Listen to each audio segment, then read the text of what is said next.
Ya, Bu. Mutia. Arif. Sebutkan satu sumber daya alam, random saja.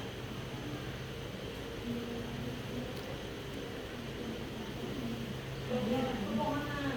Oke. Miftah. Matahari.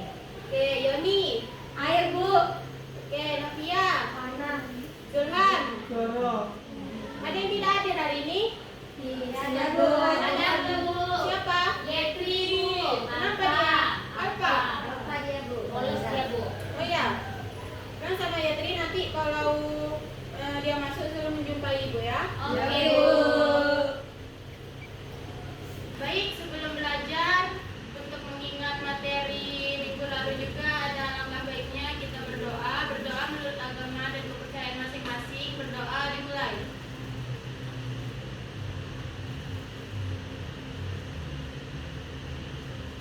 Berdoa selesai.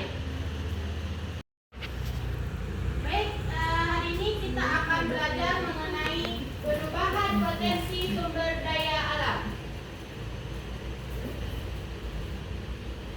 Materi kita hari ini itu ada 5. Kalau yang lupa bisa dicatat di buku masing-masing. Yang pertama kita nanti akan belajar mengenai potensi sumber daya alam Indonesia. Yang kedua sumber daya alam hutan. Yang ketiga sumber daya alam tambang. Yang keempat sumber daya alam kemaritiman. Dan yang terakhir kita akan mempelajari tentang penyebab perubahan potensi sumber daya alam. Yang pertama itu ada potensi sumber daya alam Indonesia. Zulham, bisa Ibu minta tolong bacakan PPT-nya. Teman-temannya yang lain tolong dengar ya. Ya Bu. Potensi sumber daya alam Indonesia. Dari sumber daya alam adalah kekayaan alam yang terdapat di bumi dan dapat dimanfaatkan oleh manusia. Segala macam benda atau bahan yang berasal dari alam yang bisa dimanfaatkan untuk kehidupan disebut sebagai sumber daya alam. Potensi sumber daya alam di Indonesia meliputi sumber daya alam hutan, sumber daya alam tambang, dan sumber daya alam kemaritiman. Nah, itu tadi pengertian potensi sumber daya alam yang sudah dibacakan oleh teman kita Zulham. Kita akan belajar mengenai sumber daya alam hutan. Sumber daya alam hutan itu apa, Bu?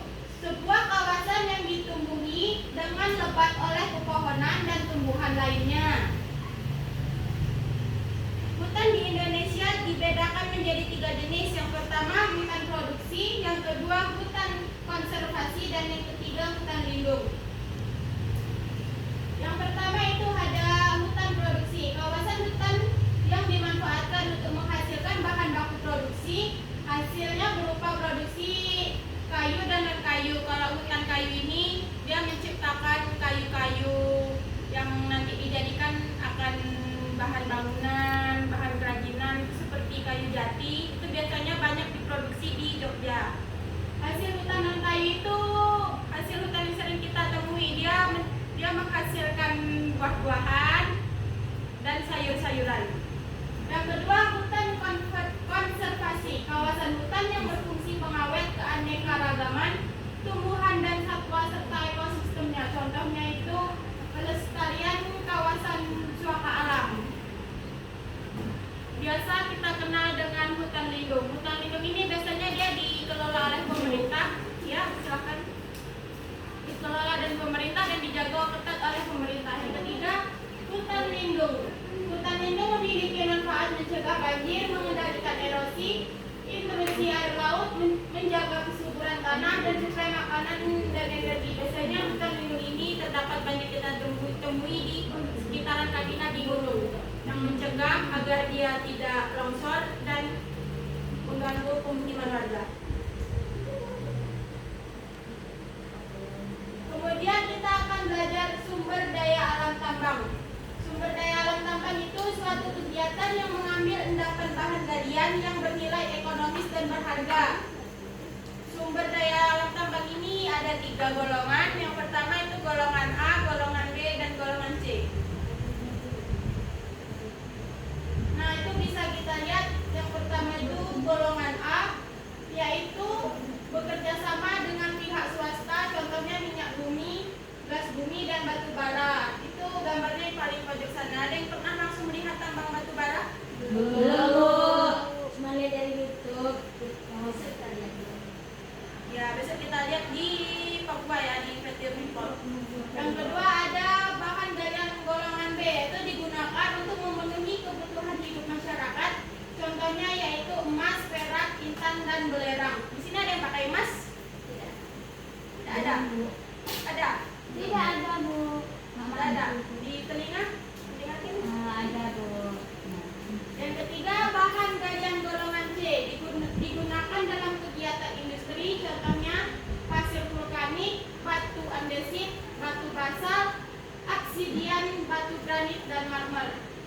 ini contoh pasirnya. Ada yang pernah lihat pasirnya dia warna hitam?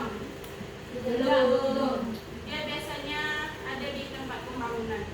Belum pernah lihat? Belum.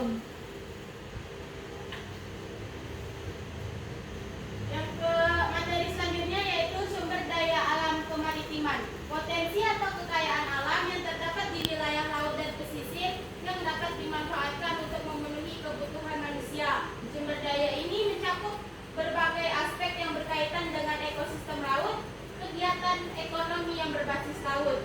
Berikut beberapa sumber daya alam kemaritiman di Indonesia. Ini contohnya ada tadi gambar salah satu laut di Indonesia yang bukan paling mana. Ya, yang pertama itu ada perikanan. Boleh kepada Novia tolong dibacakan nomor 1. Baik.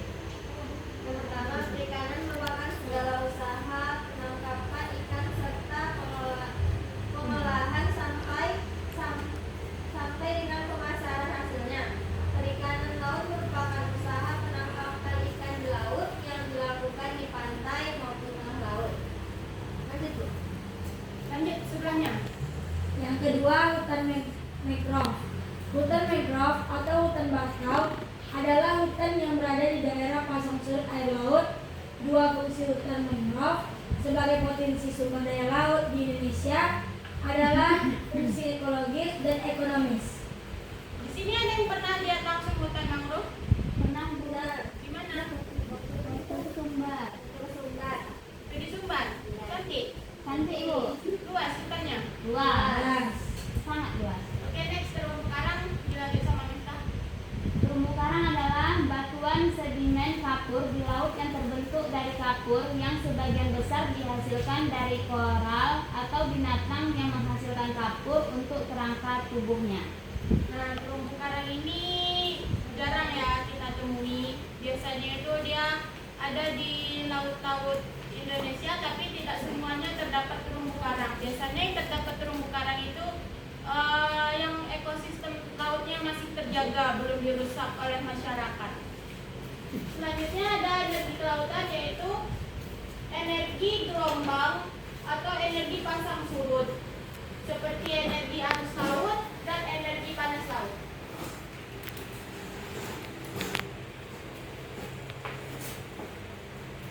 Yang kelima itu ada wisata bahari. Wisata bahari terdiri dari pantai, laut, dan pulau-pulau kecil. Aktivitas yang dapat dilakukan yaitu berjemur, berenang, olahraga seperti snorkeling, diving atau menyelam, memancing, dan fotografi bawah laut. Biasanya ini menjadi tujuan tempat wisatawan para bule seperti Raja Ampat.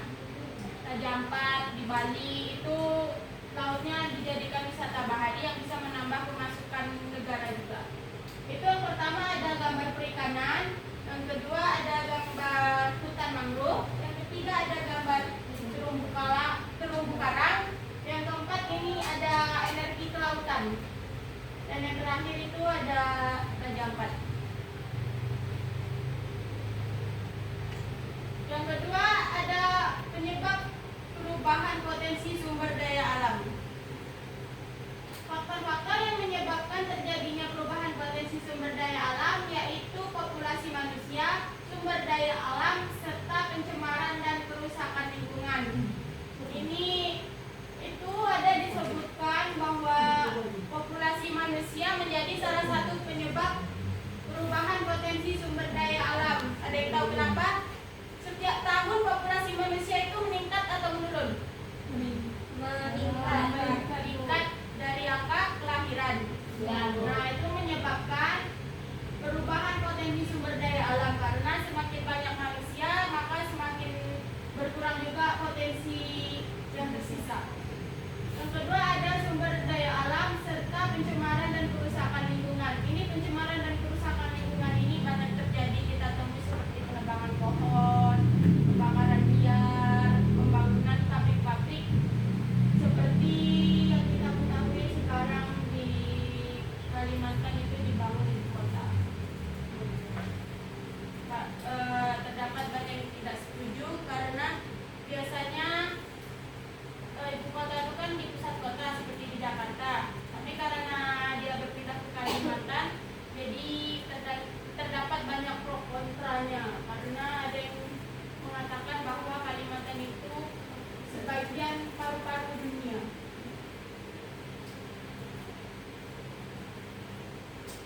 kesimpulan presentasi hari ini yaitu potensi sumber daya alam Indonesia sangat melimpah. Hutan menyediakan hasil kayu, obat-obatan, dan menjadi habitat keanekaragaman hayati. Sampai sini ada pertanyaan? Yang bertanya Ibu kasih nilai. Bu, yang bertanya. Ya, kepada Yani. Saya nyari Bu, ini pertanyaan kepada Ibu sedikit. Mengapa pentingnya menjaga kelestarian hutan dan laut, Bu? Ya, pertanyaan bagus. Terima kasih Yoni. Mengapa kita penting menjaga kelestarian hutan dan laut? Yang pertama itu untuk menjaga keseimbangan ekosistem, seperti agar makanan rantai kita itu tidak terputus. Kalau semakin banyak kerusakan, kemungkinan seperti pasokan hewan makanannya itu berkurang dan bisa mengakibatkan punah. Yang kedua itu ada penyerapan oksigen. Jadi kalau seperti kita tahu itu hutan itu kan menjadi paru-paru dunia, itu menjadi pusat oksigen untuk kita semua. Kalau itu hilang atau habis, tidak dijaga, mungkin oksigen yang akan kita hirup itu tidak baik. Yang selanjutnya itu sebagai sumber pangan dan mencegah bencana alam seperti banjir, tanah longsor, dan menjadi sumber penghidupan dan ekonomi. Yang lain ada pertanyaan lagi? Baik, kepada Novia dipersilakan. Sumber daya apa saja Bu yang bisa diperbarui? Sumber daya yang bisa diperbarui di lingkungan kita itu yang pertama itu ada air, itu untuk kita minum. Sumber pembaharuannya itu melalui air hujan yang turun. Yang kedua itu ada udara. Udara itu sumber pembaharuannya dari tumbuhan, dari hutan-hutan tadi yang masih kita jaga, ekosistemnya masih terjaga, itu mengakibatkan oksigen yang kita hirup itu tidak rusak. Selanjutnya itu ada energi matahari, yaitu energi matahari ini kan tidak akan habis. Itu menjadi sumber energi panas dan listrik tenaga surya. Ada pertanyaan lagi? Kalau cukup, Ibu kasih tugas. Ini tugasnya per kelompok ya. Satu kelompok dua orang.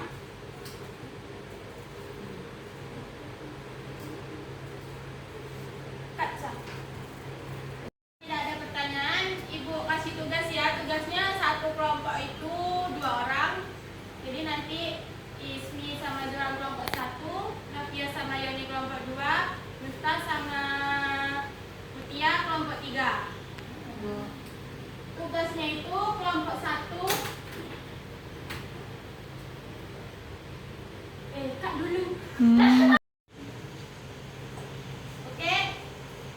Ibu, karena tidak ada pertanyaan lagi, Ibu kasih tugas diskusi ya. Diskusinya satu kelompok itu 2 orang. Kelompok pertama Ismi sama Zulham, kelompok kedua Novia dengan Yoni, kelompok ketiga itu Vita dengan Mutia. Setiap kelompok menyiapkan buku sama pena. Oh Ibu, Nanti Ibu kasih tugasnya. siap Bu.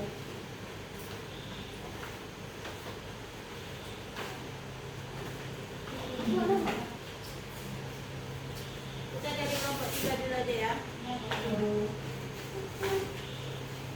Kelompok 3 carikan contoh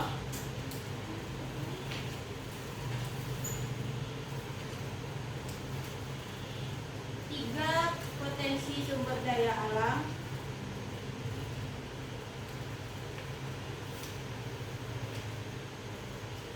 yang ada di hutan.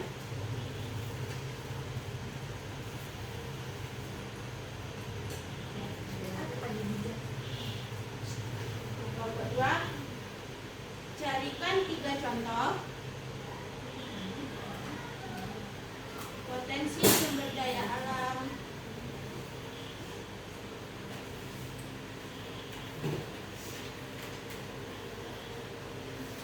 yang ada di laut.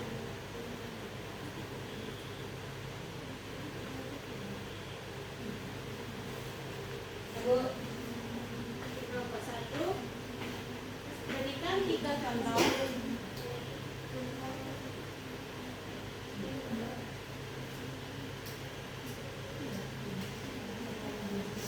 Potensi sumber daya alam.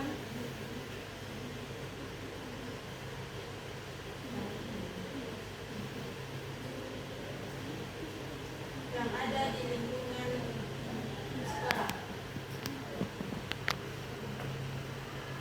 Ya sudah. Kira-kira butuh waktu berapa menit buat ngerjain tugasnya? 2 menit aja. 2 menit aja. Nanti kalau udah siap, masing-masing kelompok presentasikan ke depan hasil jawabannya, oke? Tunggu 2 menit dari sekarang.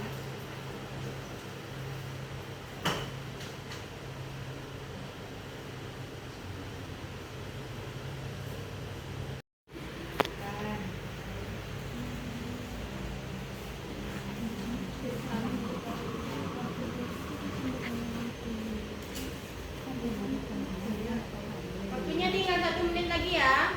Ya, Bu.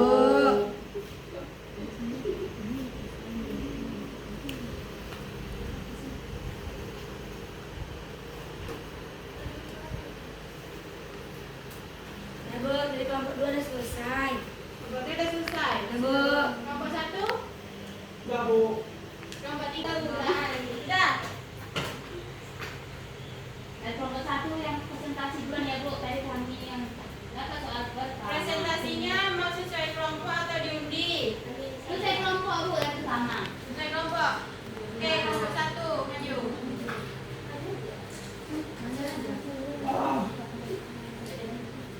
Bacakan soal sama jawabannya ya. Assalamualaikum warahmatullahi wabarakatuh.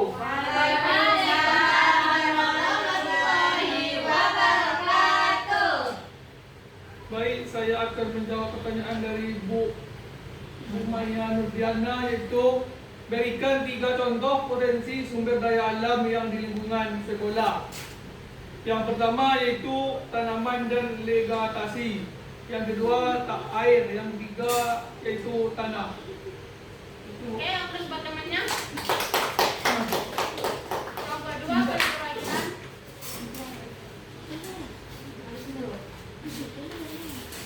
Baiklah, di sini saya perwakilan dari kelompok 2 ingin menjawab pertanyaan dari Ibu Maya. Yang pertanyaannya, carilah 3 contoh potensi sumber daya alam yang ada di laut. Yang pertama yaitu ikan dan biota laut. Yang kedua, minyak dan gas bumi. Dan yang ketiga itu bahan tambang, Bu. Ya, terima kasih Yani. Apa buat temannya? Kelompok 3, silakan.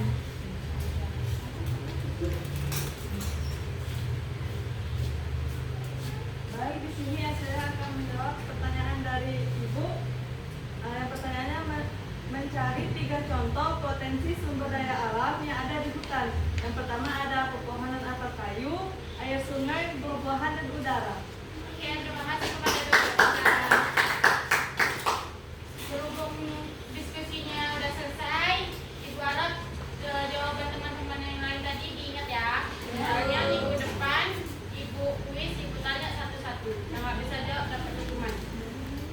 Selanjutnya, biar kita tidak jenuh, mari kita melihat video tentang pembelajaran selanjutnya.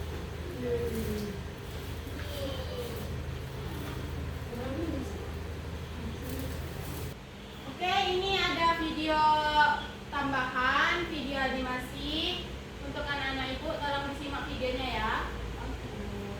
Halo teman kece, apakah kalian pernah melihat gambar kota atau alam yang bersalju, lalu berpikir, wah indah ya, andai ada salju juga di tempatku. Eits, belum tentu iklim bersalju itu menguntungkan loh. Memang Indonesia memiliki iklim tropis yang tidak bersalju. Iklim tropis memberikan Indonesia tanah yang subur, serta satwa dan tumbuhan yang beragam. Sementara itu, letak geografis Indonesia menyebabkan bentang alam di Indonesia begitu beragam. Keragaman ini lalu mempengaruhi kegiatan ekonomi masyarakat yang ada di sekitarnya. Jadi bagaimana ya lingkungan Indonesia berdampak pada potensi ekonomi dan kehidupan masyarakat? Yuk, kita simak penjelasannya dalam video ini. Potensi sumber daya alam di Indonesia dibagi menjadi 3 macam. yaitu sumber daya alam hutan, tambang, dan kemaritiman. Sumber daya alam hutan memiliki peran besar dalam mendukung pembangunan ekonomi Indonesia. Hutan dibedakan menjadi 3 macam sesuai dengan fungsinya. Hutan produksi berfungsi menghasilkan bahan baku produksi. Contohnya, hutan karet dan hutan jati. Hutan lindung berfungsi melindungi sistem daya dukung lingkungan. Contohnya, hutan lindung Alas Ketu di Jawa Tengah. Terakhir, hutan konservasi yang dibagi menjadi kawasan suaka alam dan kawasan pelestarian alam. Contohnya, Cagar Alam Gunung Leser dan Taman Nasional Komodo. Barang tambang di Indonesia terdiri atas 3 golongan. Bahan galian golongan A yang dikelola oleh pemerintah atau bekerja sama dengan swasta. Contohnya, minyak bumi dan gas bumi. Bahan galian golongan B digunakan untuk memenuhi hajat hidup orang banyak. Golongan ini dapat dikelola oleh swasta dan masyarakat melalui izin dari pemerintah. Contohnya, emas, perak, dan tembaga. Bahan galian golongan C digunakan untuk industri dan dikelola oleh masyarakat.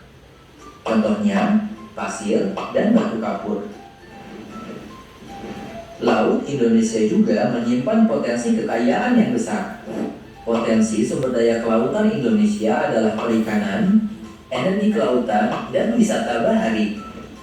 Perikanan dimulai dari kegiatan menangkap ikan, mengolah, dan memasarkan hasilnya. Energi kelautan berpotensi untuk dijadikan sebagai pembangkit tenaga listrik. Potensi lainnya adalah wisata bahari yang meliputi pesisir, laut, dan pulau-pulau kecil. Aktivitas wisata bahari yang dapat dilakukan adalah sunbathing di pantai, berenang, memancing, menyelam, dan snorkeling, serta fotografi bawah laut. Agar dapat dimanfaatkan secara optimal, pengembangan wisata bahari ini tentu membutuhkan infrastruktur, fasilitas pendukung, serta program promosi yang tepat. Lalu, bagaimana pengaruh potensi sumber daya alam terhadap kehidupan penduduk? Manusia banyak melakukan kegiatan yang bergantung pada sumber daya alam, seperti untuk makan, minum, tempat tinggal, sumber energi, dan pembangkit listrik. Seiring dengan berjalannya waktu, populasi manusia yang kian bertambah membuat konsumsi semakin bertambah. Akibatnya, dibutuhkan eksploitasi sumber daya yang lebih besar dan menyebabkan potensi sumber daya alam mengalami penurunan. Lalu, apakah potensi sumber daya alam Indonesia bisa mendorong Indonesia menjadi negara maju? Tentu bisa, jika potensi sumber daya alam yang besar ini dimanfaatkan secara berkelanjutan dan bijak. Contoh potensinya adalah keanekaragaman hayati, pertanian dan perkebunan, tambang dan energi terbarukan, perikanan dan kelautan, kehutanan dan industri kayu, industri pangan dan bioteknologi, bahan baku industri, serta industri sawit dan bioenergi. Semua ini dapat menghasilkan pendapatan negara yang sangat besar. Sementara itu, bonus demografi merupakan suatu kondisi ketika sebagian besar penduduk Indonesia berada pada usia produktif atau usia kerja. Bonus demografi ini dapat dimanfaatkan untuk meningkatkan produktivitas ekonomi, jumlah konsumsi, inovasi dan teknologi, serta peluang investasi. Toponimi adalah ilmu yang mempelajari asal-usul, arti, dan penggunaan nama tempat atau wilayah. Toponimi sering berkaitan dengan sejarah, budaya, cerita rakyat, atau potensi sumber daya lokal. Toponimi ini dapat berfungsi sebagai identitas atau branding yang dapat dimanfaatkan sebagai promosi wisata. Hal ini dapat membantu meningkatkan perekonomian masyarakatnya. Oke, untuk penutupan materi kita hari ini kita bermain game ya. Oke, Bu. Yang betul Ibu kasih hadiah, bisa dibawa pulang. Teka-teki seperti pertama. Kalau tidur dia berdiri, kalau berdiri dia tidur. Siapakah aku? Ayo. Apa? Langsung dari jempol. Oke, sini. Yeay. Aplaus buat temannya. Iya. Terima kasih Agita. Bro, Oke, teka-teki kedua.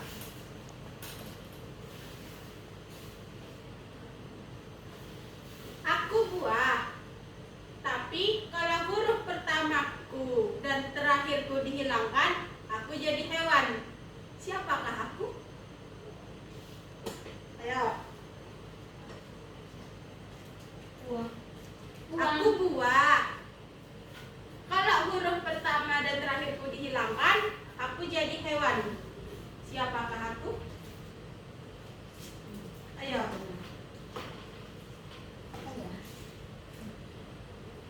Iya, Bu.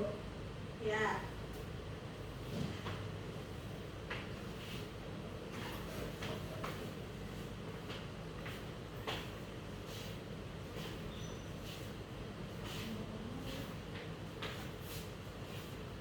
Ada yang tahu? enggak Bu. Nggak tahu. Sabar, kawannya masih berpikir keras dia.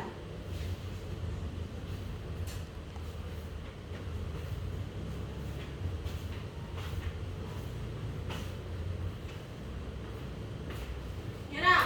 Nyerah dulu. Belum, Bu.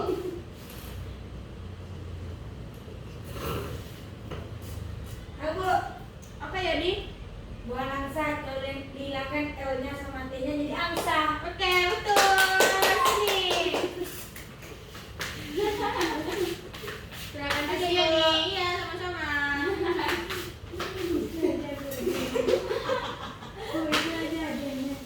Ada. Oke, pertanyaan terakhir ya. Hadiahnya ini. Cluenya, aku itu bulat. Kalau 6 itu 1, 8 itu 2, kalau 10 berapa? 1. Dena 1. Kenapa? Jelasin. Cluenya bulat. Kan 1 0. 0 kan bulat 1. Oke, ke depan. Akhirnya. Lagi minta. Terima kasih Dena. Mantap, Dena. Kasih dong. Oke, kalau tidak ada pertanyaan lagi, Ibu harap materi hari ini cukup. Kita ketemu lagi di minggu depan ya. Ibu akhiri, assalamualaikum warahmatullahi wabarakatuh. Waalaikumsalam warahmatullahi wabarakatuh. Terima kasih, Bu. Ya, sama-sama.